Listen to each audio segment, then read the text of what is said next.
Hello friends, welcome to my channel. இன்னைக்கு நம்ம mutton தலைக்கறி குழம்பு எப்படி செய்யறதுன்னு பார்க்கலாம்.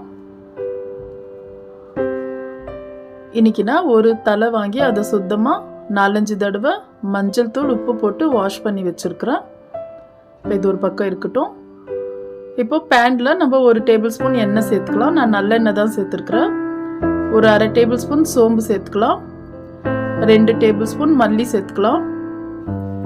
1/4 டீஸ்பூன் லவங்கு, 2 பட்டை பீஸ், 1/2 டீஸ்பூன் மிளகு, இதெல்லாம் சேர்த்து கொஞ்சம் லேசாக ஃப்ரை பண்ணிக்கலாம். நான் சின்ன வெங்காயம் 1 கப்பு சேர்த்துருக்குறேன். இவ்வளோ வதங்கினா போதும். இப்போ இது ஆறட்டும். ஆறினோடனே இந்த தேங்காய் இது கூட சேர்த்து நம்ம அரைச்சிக்கலாம். இப்போது குக்கரில் நம்ம ஒரு 2 டேபிள் ஸ்பூன் எண்ணெய் சேர்த்துக்கலாம். சோம்பு ஒரு 1/4 டீஸ்பூன் சேர்த்துக்கலாம். இப்போ நான் பெரிய வெங்காயம் ஒரு 2 கட் பண்ணியிருக்கிறேன், அதை சேர்த்துக்கலாம்.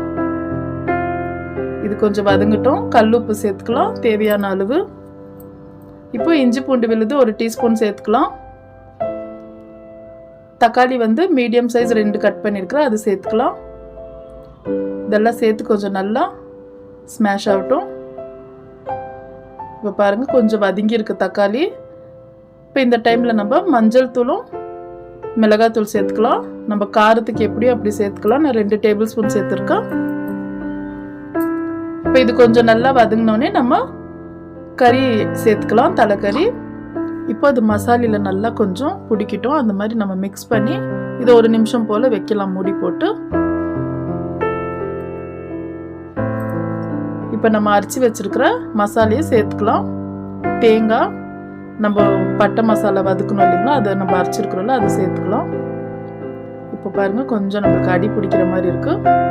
இப்போ இதை சேர்த்துட்டு நல்லா மிக்ஸ் பண்ணி விட்டுருக்கலாம். தேங்காய் அதிகமாக போட்டால் தலைக்கறிக்கு நல்லா இருக்கும். இப்போ தண்ணி திட்டமாக கொஞ்சமாக சேர்த்துக்கலாம். தண்ணி அதிகமாக வைக்கக்கூடாது. கொஞ்சம் கெட்டியாக இருந்தால் தான் கொழும்பு நல்லா இருக்கும். நான் கம்மியாக தான் வச்சுருக்கிறேன் தண்ணி. இப்போ கொஞ்சோண்டு கொத்தமல்லி தூவிட்டு நம்ம மூடி போட்டுடலாம் குக்கர்து. இப்போ ஒரு 4-5 விசில் வச்சுட்டு, இப்போ 5 விசில் வந்திருக்கு. இப்போ காற்று இறங்கிடுச்சு. நம்ம குக்கர் திறந்து பார்க்கலாம். பாருங்கள், நம்மளுக்கு தலைக்கறி குழம்பு அருமையாக ரெடி ஆயிடுச்சு. ரொம்ப நல்லா டேஸ்ட்டாக இருக்கும். நீங்களும் கண்டிப்பாக ட்ரை பண்ணுங்கள். ட்ரை பண்ணி எனக்கு கமெண்ட் பண்ணுங்கள். நம்ம தலைக்கறி குழம்பு சட்டுன்னு செஞ்சிட்டோம். அவ்வளோதான் ஃப்ரெண்ட்ஸ். இந்த ரெசிபி உங்களுக்கு பிடிச்சிருந்தா லைக் பண்ணுங்கள், ஷேர் பண்ணுங்கள், மறக்காமல் சப்ஸ்கிரைப் பண்ணுங்கள். தேங்க்யூ.